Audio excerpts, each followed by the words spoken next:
Ladies and gentlemen, I am so grateful that you've joined me today. I enjoy all of my guests, and so don't get it twisted. I enjoy all of my guests. I love their story. I love our relationship. There's some people you just like, and that when you see them, it's like you pick in the marketplace. You could not have seen them for a month or 2 months or 3 months, but when you see them, even though you're in a very intense meeting, wherever you are in the marketplace at a restaurant, you're gonna stop at least to acknowledge them for 10 or 15 seconds, then you'll go back to the meeting. But you kind of pick up where you leave off. This is the kind of relationship that I have with my friend Samuel Bolden, who's founder, executive director of Jackson Leadership and Foundation. It is more than a working relationship. It's just a wonderful friendship God is blessing with. Stay tuned. You're going to be encouraged by his testimony today. You stay tuned. Don't go anywhere. Call everybody.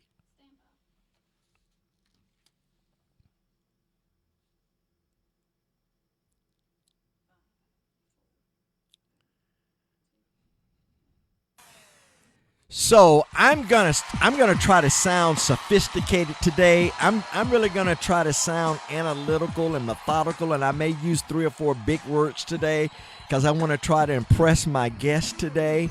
Because he is that ultra intelligent guy that you have to really listen carefully and intently. That make sure. There you go. Something happened to my mic. Something happened to my mic. We're good. I am so grateful that you've joined me today. I appreciate that. I still hear a little mute in my ear. Yeah, I hear me now. Hey, listen, I appreciate you joining me today. My guest today really needs no introduction. If you live in the Jackson metropolitan area, and I don't want to get carried away, I was looking at some stats last week from the company that works with me, where the listeners and where the viewers are coming from. My goodness, man, I am so blessed because and I don't look at the glass being half empty. I look at it being half full. 53% of the viewers of this program come from, well, listen, let me put it this way. 37% come from the Jackson metropolitan area. But a large portion, 53%, come outside of the state of Mississippi, in Florida, in Georgia, in Missouri, in Texas. 2% come from out of the United States. And we had Suno Justice on. He was teaching a series of prayer the last month. Finished up last week a 4-part series on prayer, and he had people listening from Nigeria.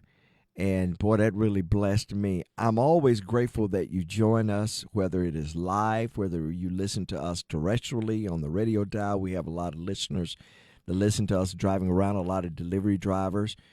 Then there are those who come back and listen to us in the archives. I'm grateful for that. I've got to send a shout out to Sister Winsley. I appreciate you being with me. Church member, God bless you. Always look forward to seeing you. I hope you're well, and hope you've been keeping warm. All right. So don't take any chances, Sister Winsley. Make sure that you're safe and warm, and only come outside when you have to be. I appreciate you. But also I appreciate all of you that tune in. Listen, I want to encourage you that my guest today, Samuel Bolden, he and I had a very wonderful, uninterrupted, unfiltered, behind-the-scenes conversation, and you can join us every Wednesday from 11 to 12 on the digital network that we launched a couple of months ago, ignitems.tv, ignitems.tv.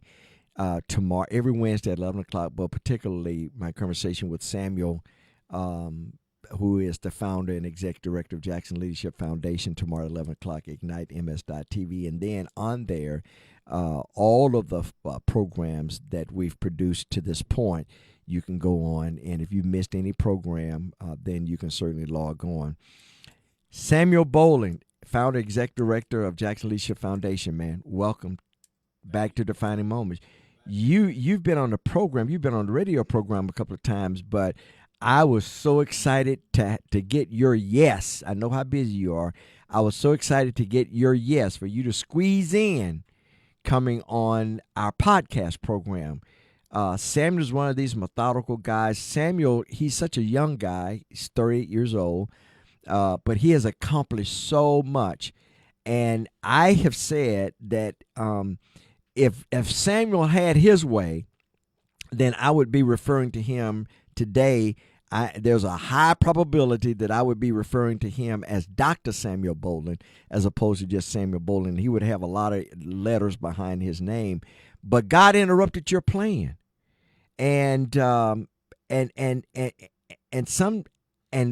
have found out, as much as I know about God, as so much I need to learn about God, that our ways are not his ways. And you just shared with me before we came over the air that God has just done miraculous things in the ministry that he inspired you to found. So first of all, welcome back to Defining Moments.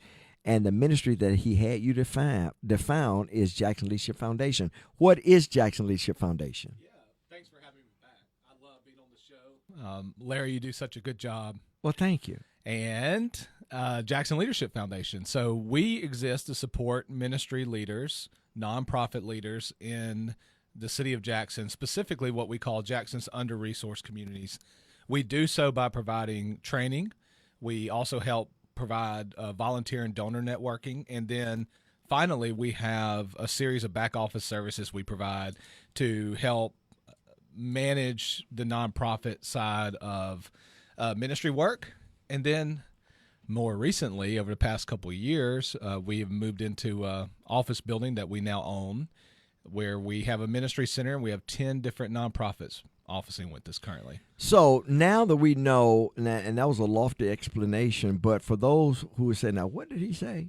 For those that on a grassroots level, what does that mean? What do you do? Yeah, we help leaders grow as leaders and grow their ministries to the scale pastors. Give them.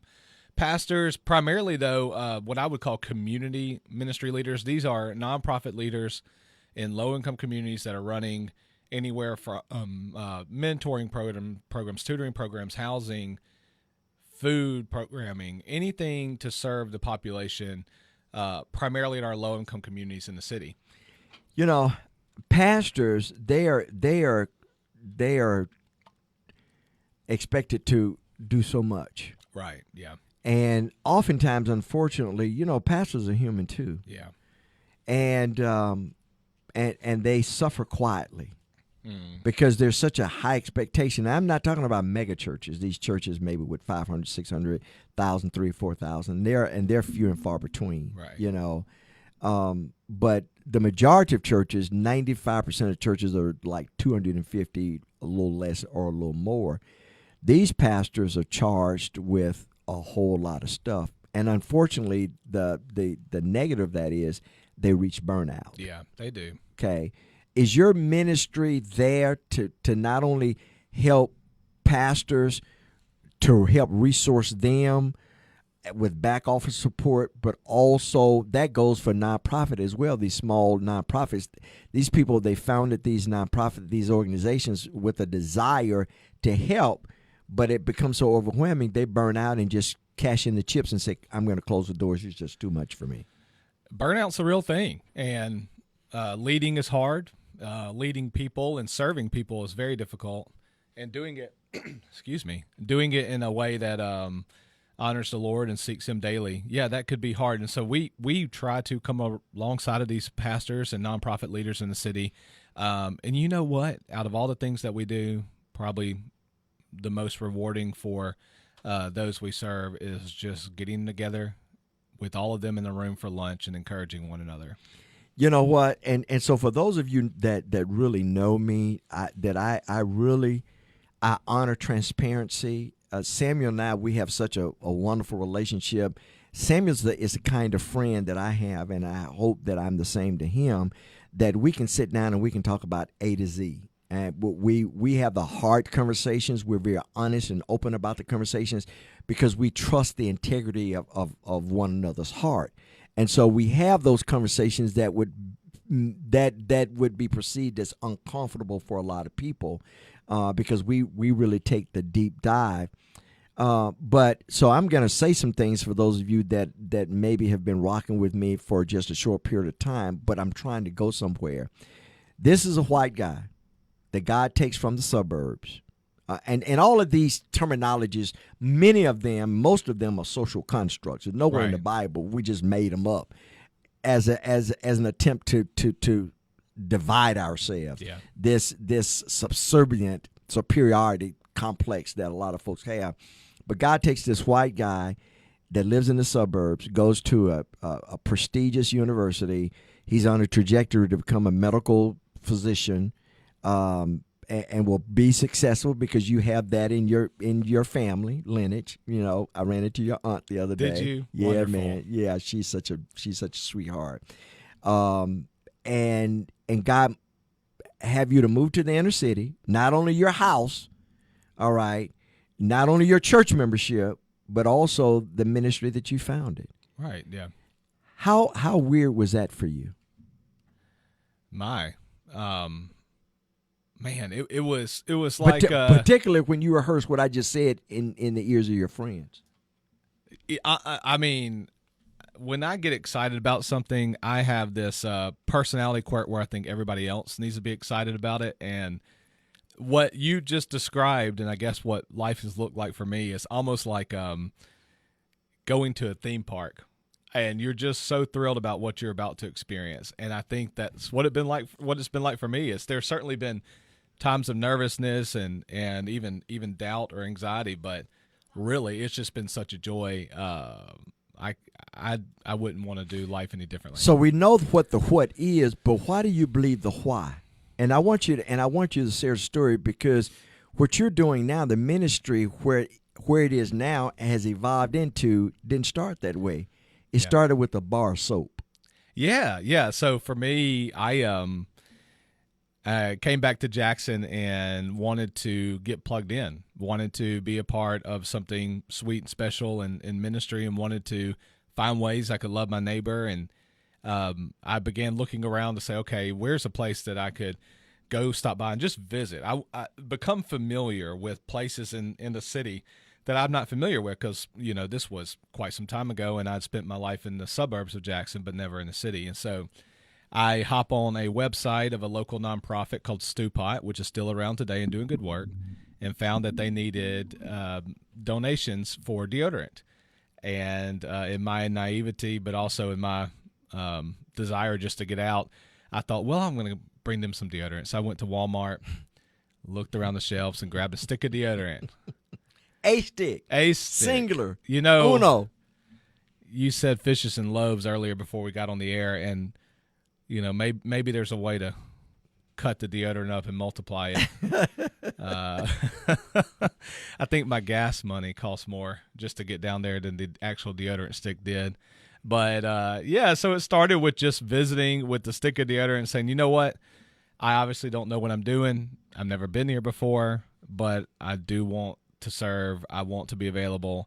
And fast forward quite some time from then, and the Lord's really turned my life around. But you know what? I've said this, and I said this on our podcast, ladies and gentlemen. You're really going to be enjoyed. I invite you to join us tomorrow at 11 o'clock on IgniteMS.tv, and we're on like 12 other different platforms: Apple, iHeart, Pandora, whatever.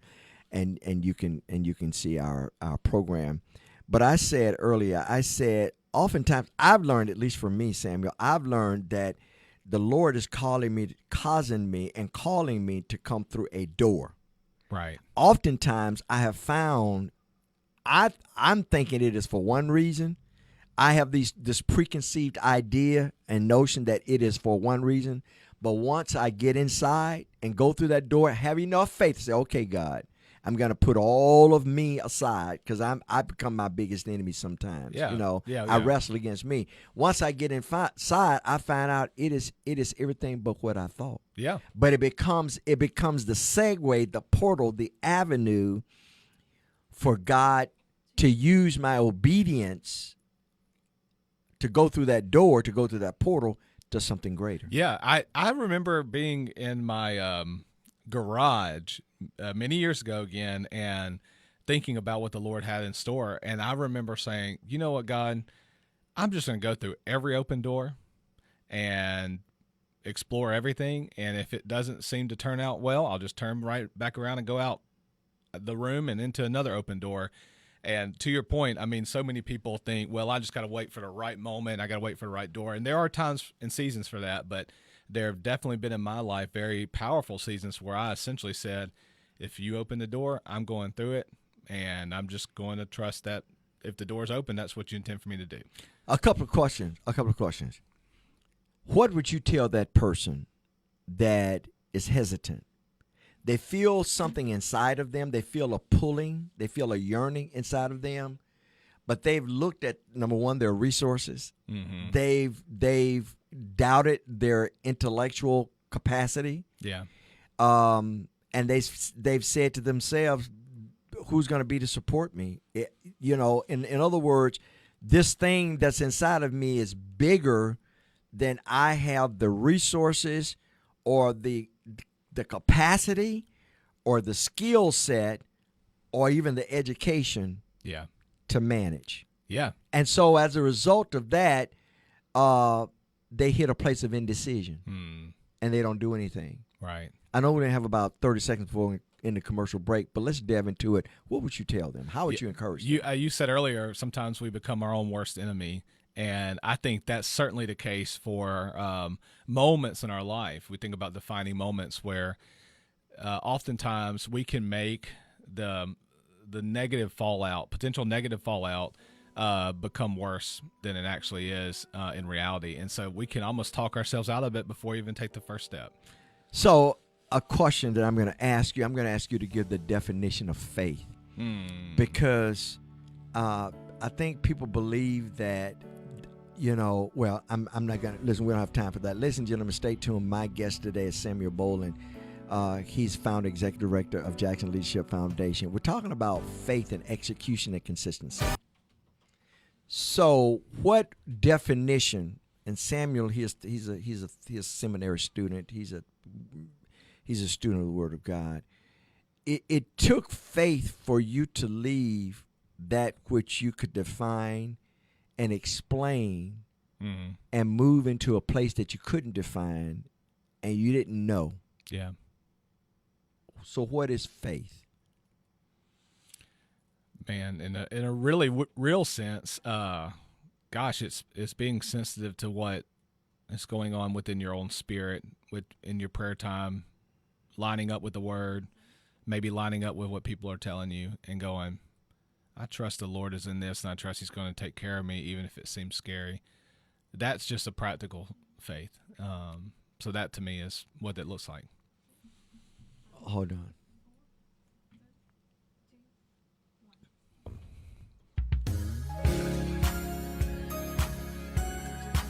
So you said something in the podcast. You said the ministry is celebrating 7 years. Jackson Leadership Foundation. All right. But you are honest enough with yourself to know that God has worked some things out in you, about you, after you founded Jackson Leadership Foundation. Yeah.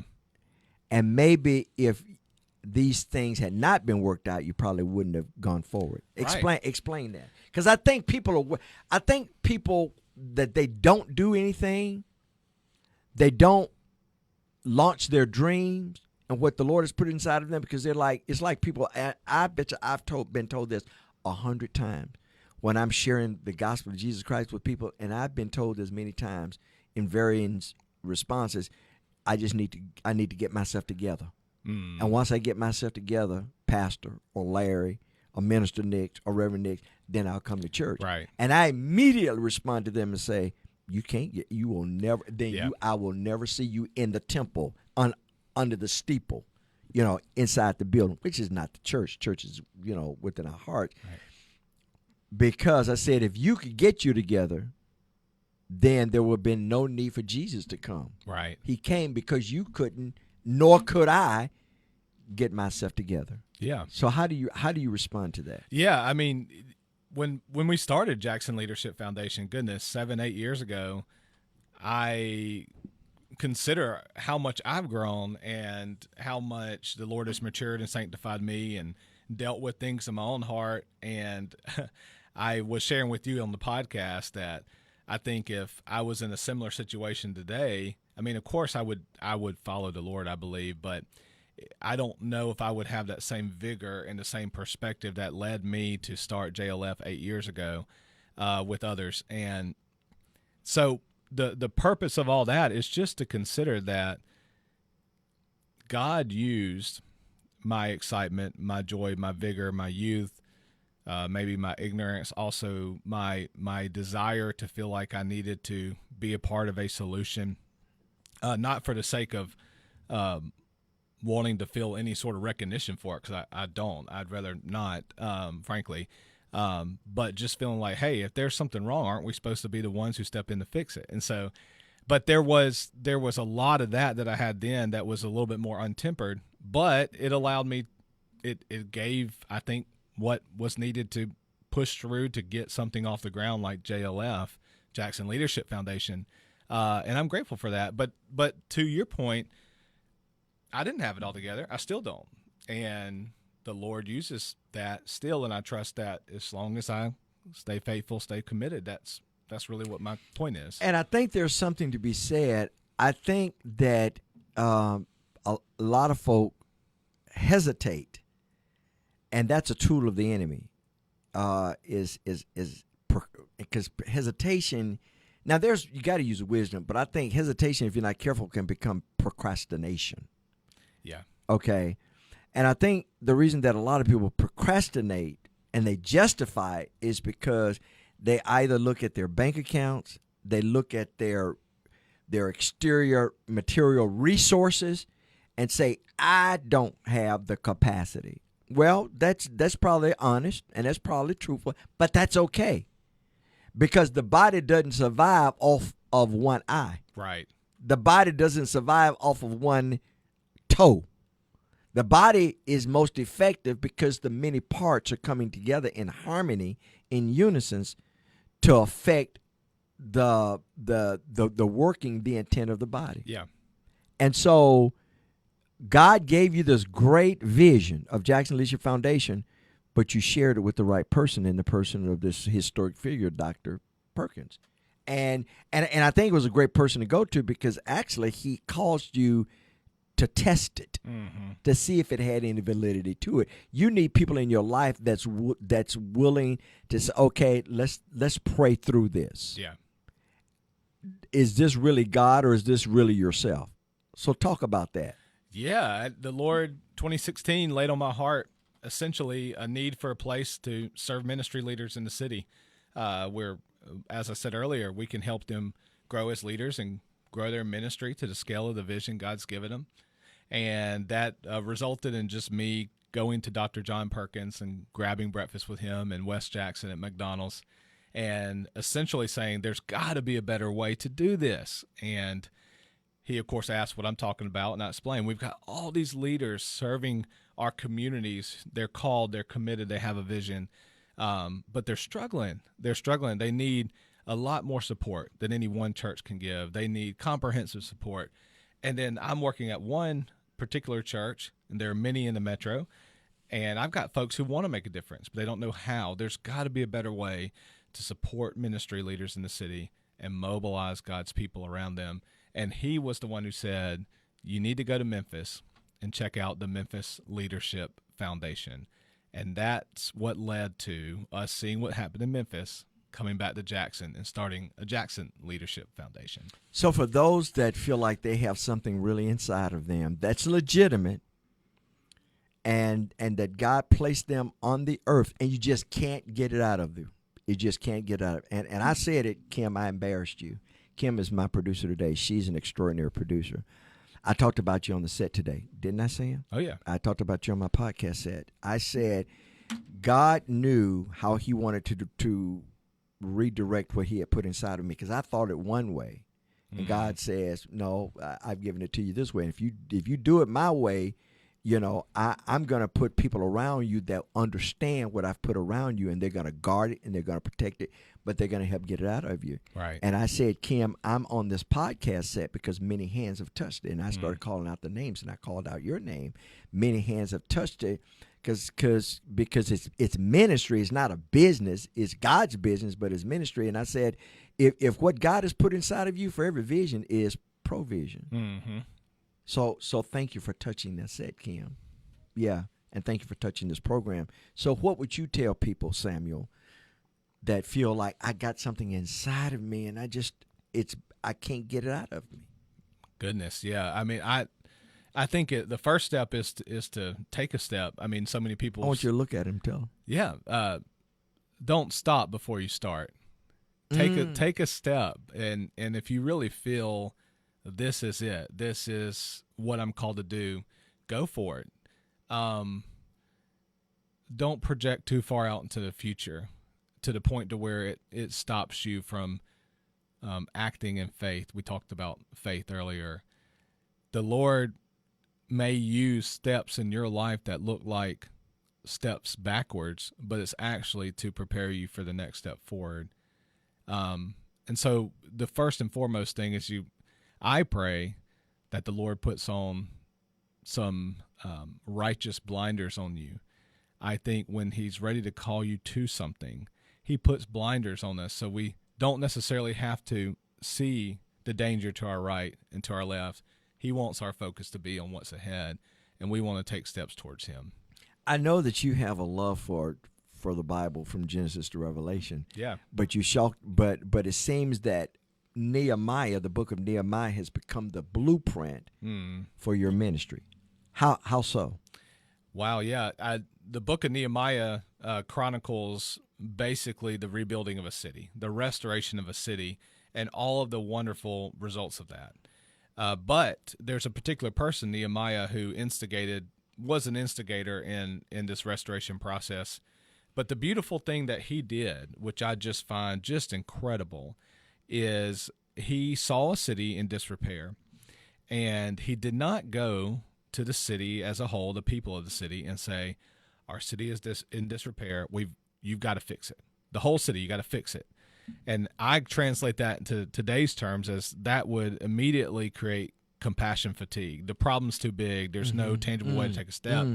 It's compassion fatigue. That's compassion fatigue. And write that one down. Instead, what he did was he said, you know what? Our city is in disrepair. What part can you play to put this back together?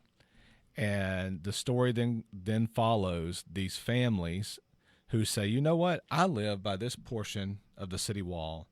I'm going to rebuild this portion, and I'm going to focus on doing it well.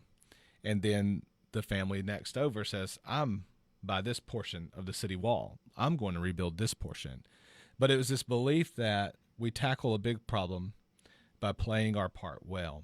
Oh, that's good. And the role of the Nehemiah in the story and his team was simply to resource and equip each leader so they could play their part well. And in rebuilding what they're called to rebuild, ultimately the city gets rebuilt. So how do you, boy, man, you're such a great orator. Well, thank you. How do you take that same story and apply it to one's personal life? Now, you knew I was coming there. Yeah. I always tell people, we live in a day and age where we get swept away in confusion by people who get behind the podium. And I'm not talking about just politicians. I'm talking about it's just a general thing. And they present a problem that's just way out of our control. We got to fix the state of Mississippi. We got to fix the United States of America, whatever. It's beyond our control to a certain degree. Now, there are a small few people who might be called to impact the problem on that scale. We just celebrated Martin Luther King Jr. Day and how that one person ended up impacting the country as a whole. But by and large, what I explain to people is, no, take comfort and solace and peace in finding your place to play your part. And once you do that, as you're playing your part in your place, let's say that's through a mentoring program here in Pearl, Mississippi. Take satisfaction in the transformation you're seeing. Oh, that's good. In that one relationship. That's good. Because another thing that we do is we look around and say, well, I'm mentoring this student, but there's still a whole population of students who are struggling. Well, okay, that's not yours to fix, most likely.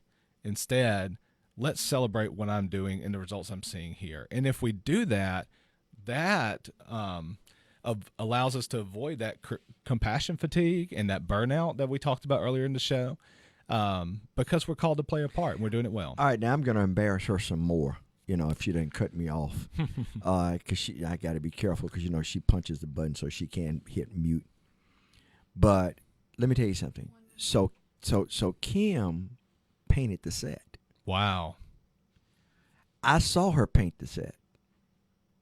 And she was painting the set during hours beyond just 8 to 5.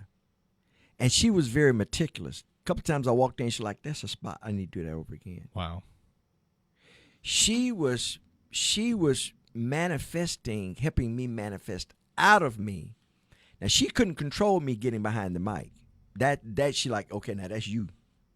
But I can help build this part of the wall. Yeah. I'm about to run up out of here now. There we go. Kim, I'm about to run up out of here now. I can affect this. All of the visuals that you see, me on pictures and slates and billboards and stuff, she took the picture. She said, no, I need to do this lighting. Nope, I need to do it. No, you need to move here. You need to do it. So what I hear you saying, and so everything that you see, her hand touched this, along with Crystal, along with Frank, along with they touched this. They did a collective work, but they did an individual work, right, for the good of what God has called me to do. Are you saying that we need to be less stressful about that bigger, high, lofty, how can I do it? Stay focused on what God called you to do? That's rhetorical. Hey, Stand by. See, I told you it was going to cut me off. No, the computer did. Is that what you? Because Kim, I'm grateful for you. I'm grateful for Crystal. I'm grateful for. You're right. I'm grateful to Devontae. I'm grateful for Frank. I'm grateful to God. Because sometimes you want to. Am I going to die and is this going to go to the grave with me? Wow. And that can be stressful. Yeah. Is this going to go to the grave with me? If so, God, why did you put this inside of me? In fact, in full transparency, there was a season I asked God to take this stuff out of me. It's too stressful. Wow. But God said, you're going to be stressed out about it, and you're going to let this take you to the grave because you're trying to do it in your own strength. Oh, that's good. That is good. But if you give it to me, I'm going to show you something. I'm going to introduce you to people that 2 years ago you didn't even know. Yeah. Like a Kim, like a Crystal. And then I'm going to make it more profound that it's going to be so sweet. I'm going to have introduced your family to this family through your son being taught by Kim's mother. Yep. What? God is magnificent.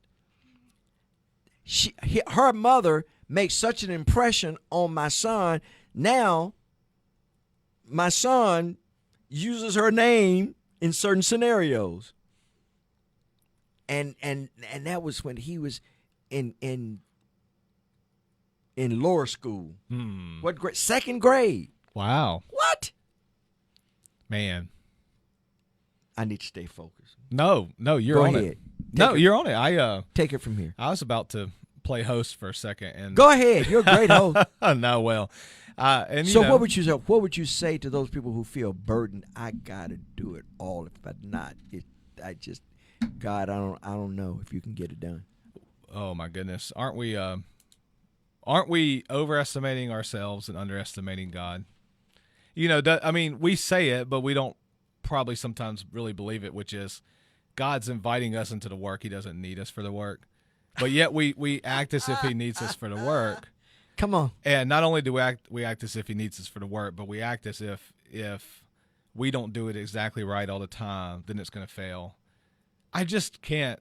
I just don't see that in Scripture. I don't. And everybody's got different perspectives about the way God ordains things, and free will and all of that. But I don't care where you are on the spectrum when it comes to that stuff. Like, I think, very simply put, if we're so worried about having to solve all the problems, then we've placed ourselves in a lot of ways in a more powerful position than we're allowing the Lord to be. Wow. So, That's very powerful. I think about how significant my wife has been on this journey with me. Yeah. How she pours into me in a positive way. How our children has been a positive influence on the journey. Just simple words, Daddy, I believe in you. Yeah. I believe in what you're doing. What you have, I understand it's tough, but stay the course. Yep. Sometimes you just need to hear that, don't you?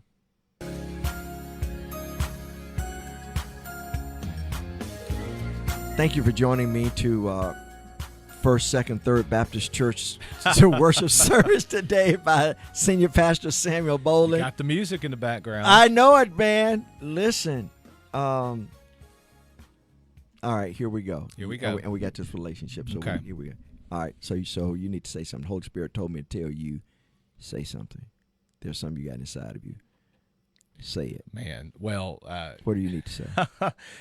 I was just going to play host for a second, because we were talking about recognizing that we can take joy in celebrating playing our part. And Larry, you were sharing about the Lord working in your life, leading to the development of the studio and the podcast and the growth of the radio station and the new platform with the Night MS. And so, I mean, just for a second, when you dwell on that, I mean, how does that bring you some satisfaction as you're considering what the Lord's done in this season of your life, and how He's brought to light some of the things within your heart that are now becoming a reality?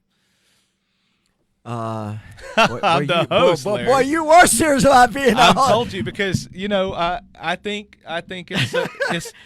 It's Kim, a time he turned to the table celebrate. on me. He's very good, Kim. It's a time to celebrate, because we talk about playing our part, and I feel like this season of the defining moments is a result of celebrating playing the part He's called us to give. And you have many parts you play, but this is one, and this is a special one.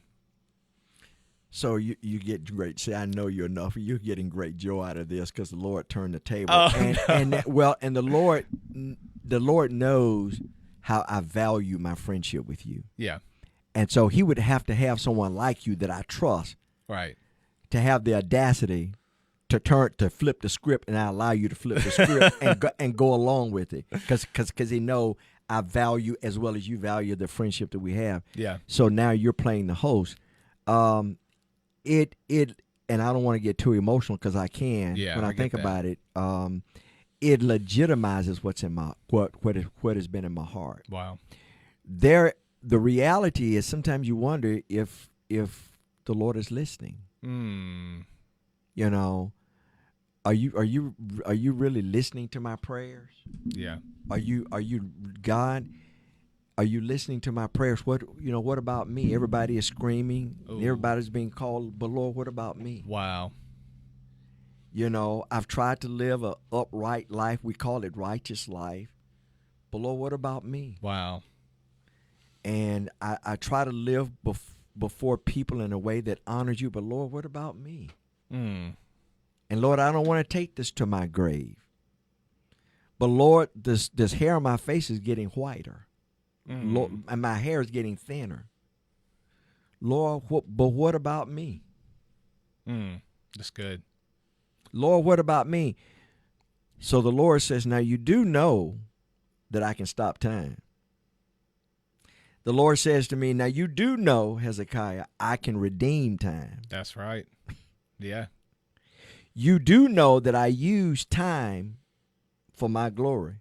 Now you do know that I am God, don't you? And so defining moments, that the podcast said, Kim, and the next dimension, the next phase of defining moments is God saying, just be consistent. Stay focused on me. Stay focused on the main thing, and what matters will be what matters. Yeah. And I'm pruning you in the process, and I'm refining you in the process. That those things that you thought would matter, they no longer matter. Wow.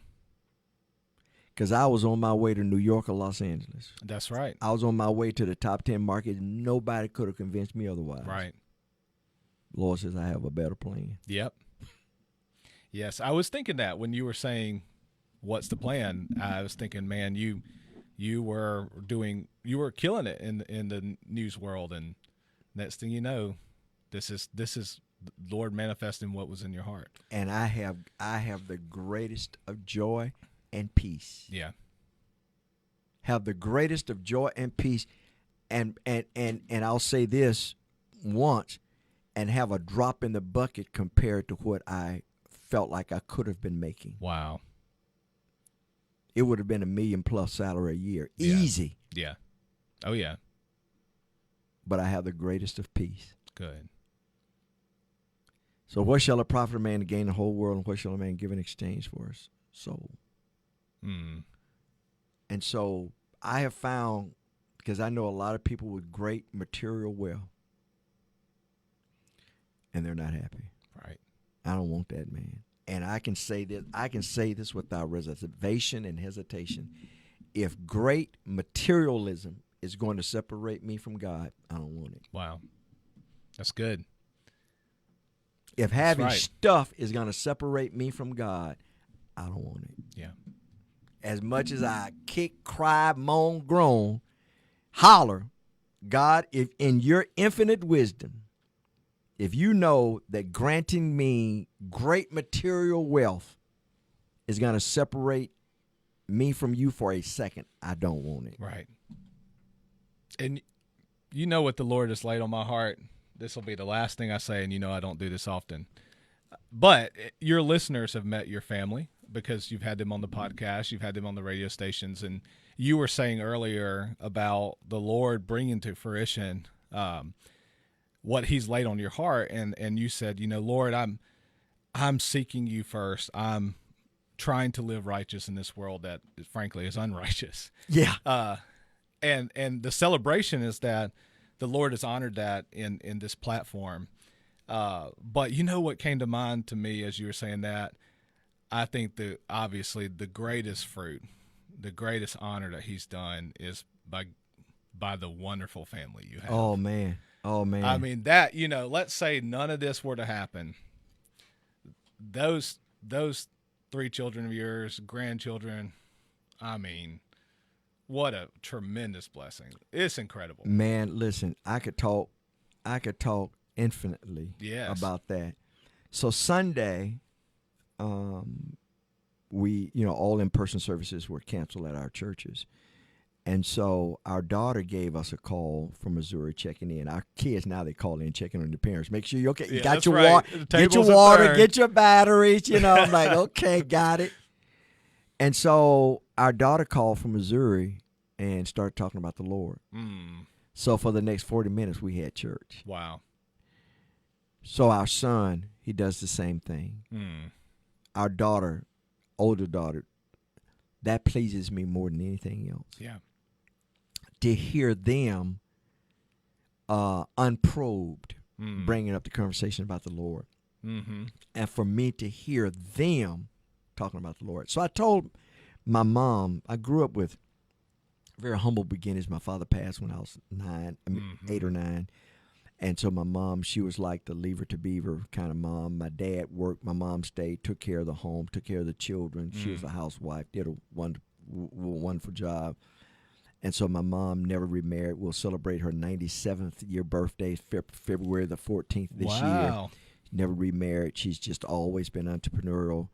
And she will say, and we just had to cut her off like several years ago. She said, I didn't have a lot to give you guys, material thing.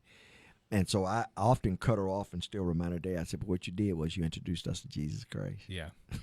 Yeah. What you did was introduce us to Jesus Christ. And that, to me, was the greatest gift. Mm-hmm. Now, let me say this, and I want you to make sure that you hear me clearly.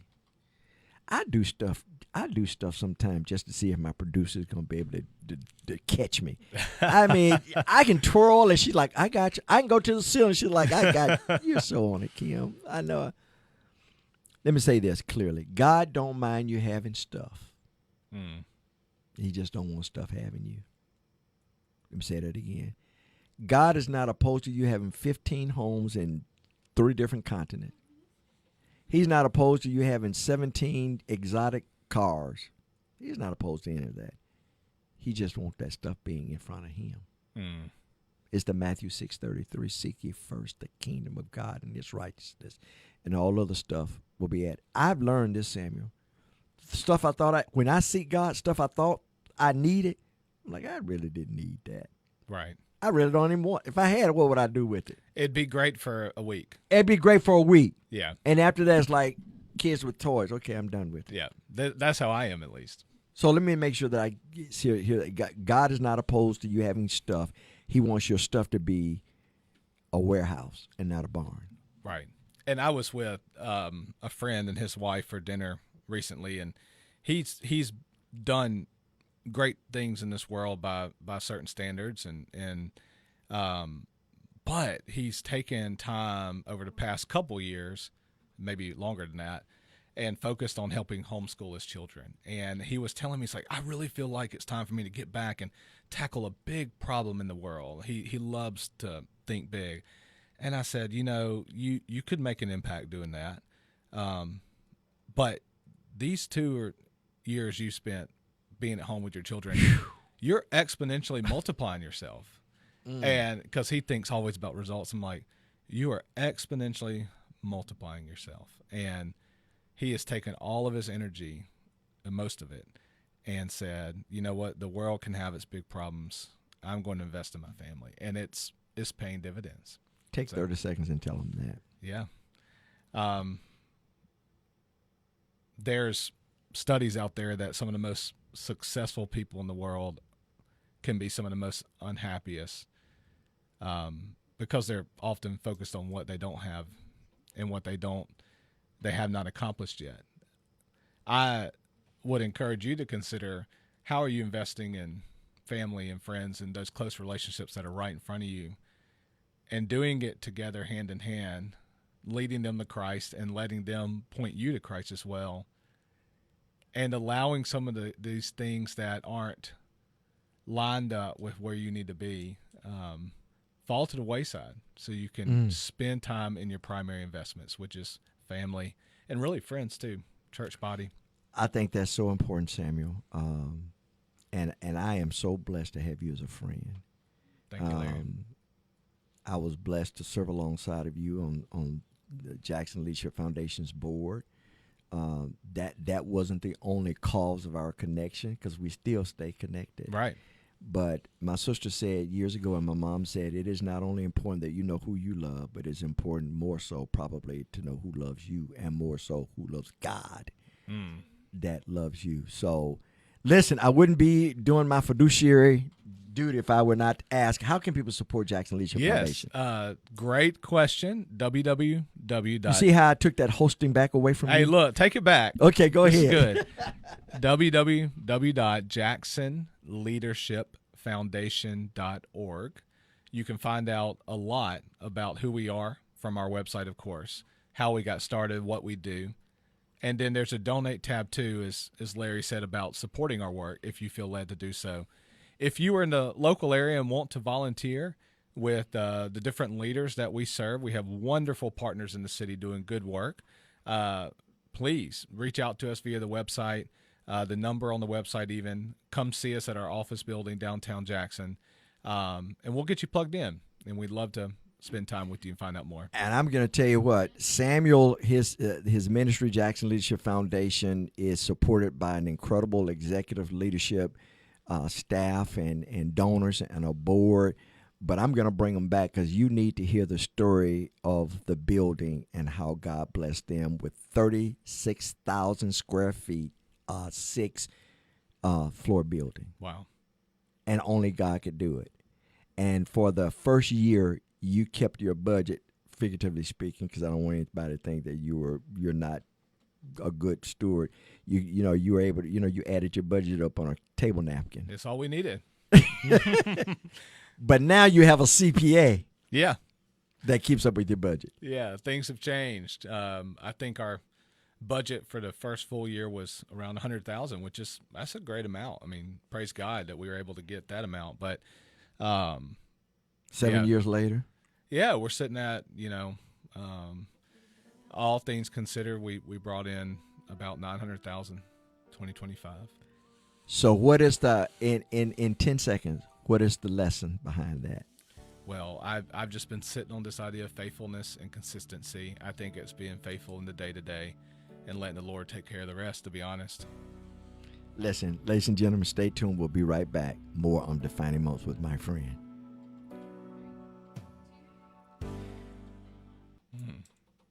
I still need to hammer along because somebody is almost there. They're like, they're still shaking their heads. I don't know. I don't know. I don't know this thing. I don't know. Blatantly, grassroots. What would you tell folk who have a dream, who have this vision, and they're really either in the midst of trying to legitimize it, but they don't know if it's real or if it's their flesh. They're really trying to analyze it. Is there a way that you can give them? There's some suggestions that you can give them to determine if it is God or if it's them. Mm-hmm. Are there some tips that maybe you can give them? At least what worked for you, and I want you to give that when the full audience come in. Absolutely.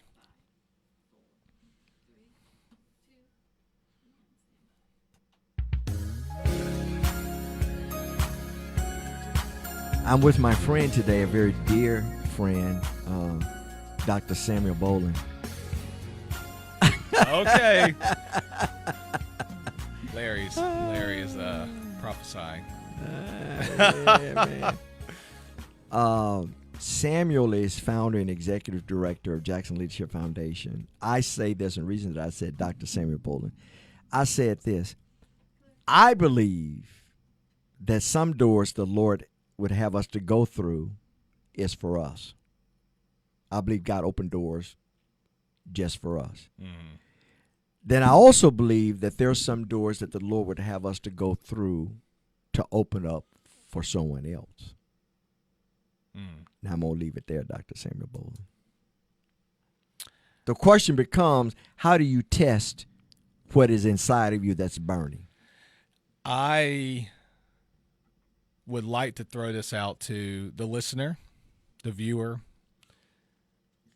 There are a lot of ways I could answer this question, but right now what's on my heart is, do you have somebody that's trustworthy? Oh, that's good. That you can depend on, that you can be vulnerable with to share this vision, and also, are you willing to actually hear their thoughts? I mean, let's say they come back and say, you know what, I don't think that's from the Lord. That's good. Are we willing to hear that?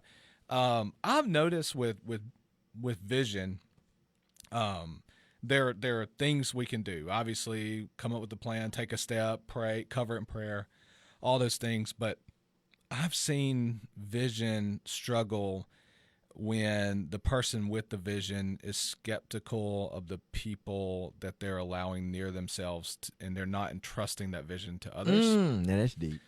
And, we talked on the podcast a little bit about, in the break, a little bit about what happens when someone with vision leaves the organization they founded. And sometimes it could pass away, or it could no longer exist. But I've wondered, even with Jackson Leadership Foundation can I, as the first executive director and right now the only one in its history, continue to build it in such a way that the vision has been shared enough that ultimately, if I were to take steps back, the vision would not hinder. But on the front end, finding that trusted friend, finding that trusted group of advisors, and being willing to entrust that to them as well. I think it's pretty important for vision to come to reality in a healthy way. Yeah. And so what I hear you saying is, it is naivety, or it is probably not a good thing to try to walk the journey of life alone. It's not. And people who often, all of us, honestly, to some degree or another, trust is hard and it's important. And especially if we are in the business of starting stuff, like starting a ministry or nonprofit or taking a step of faith, God usually used a past experience. Now, this is another show. Use a past experience or experiences to shape us into the type of person who would take crazy steps like that out of faith. And for better or for worse, that shapes our ability to trust. And so I'm glossing over some things, not intentionally, but all that to say, my encouragement for the listener is to really lean into a trustworthy group to entrust this vision to. Don't hold it so tightly, because ultimately, if we hold it too tightly, it becomes about us. That's good. And it loses its power. So how do you, and these are all social constructs, how do you, as I described you earlier, suburban white guy, decide, okay, Lord, I'm just going to do it your way. Fail, succeed. I'm going to do it your way. Yeah. I'm sure you had people pointing at you, say, have you lost your mind? Jackson is one of the most crime-ridden places in the United States. You moving your family to that city. You moving your ministry to that city. You moving your integrity. Have you lost your mind? Yeah, and I love those conversations too, because I think I was so on fire for the vision that I remember telling my wife, if it doesn't work out, I'll just get another job. And it sounded so simple to me back then. Now I'm like, get another job. What's out there? But now people are coming to you wanting to engage you in ministry and initiatives. Right. And so I do think that even back then it was God putting blinders on. I think it was being prayerful. I think it was being willing to take that next step. And it was, being consistent and slowly sharing the vision with others and entrusting, also not just sharing, but entrusting it to others. When we started Jackson Leadership Foundation, you would have never heard me say, oh, this was my idea, or it came from me, or I'm the founder. I always used the word we. And I had a friend tell me maybe a year ago, like, man, you should say I started JLF. Like, I don't do that. And he was saying, you'll fundraise a lot better. But I was like, I don't do that, because the vision has to be bigger than me. And to your point, I've never heard you say I, and I've been rocking with you for a while. And I write thank you notes, and I'm like, we're thankful. Yeah. Sometimes I will say I'm thankful, but like, it's an indication. It's a big thing. So I think for a vision to become reality, we have to be willing to be authentic and vulnerable, and also patient, because nobody's perfect. We're not, and the people we entrust the vision to are not, and the people we're seeking to serve or be in relationship with as a result of the vision aren't either. And we got to be faithful, we got to be consistent, got to be prayerful, and we got to stay with our palms open, being willing to entrust to others. And easier said than done, but I think that that's important. So Carl and I, we have good friends, Ed and Dana Trim. They own Pennington and Trim Alarm Services. Ed, I'm gonna send you an invoice for that, but I'm gonna mark it in kind, so don't worry about it. They say, listen, it is important that you are careful about the people that are around you. And second of all, it is important that you know why you're being called to do what you're being called to do. Samuel Bolden, founder, executive director of Jackson Leadership Foundation, and more importantly, my friend. Thank you, Mr. Host. I got to invite you back to be host, and I'll be your guest. Maybe one day. Consistency, that's the key. I'll see you tomorrow at 11 o'clock, ignitems.tv.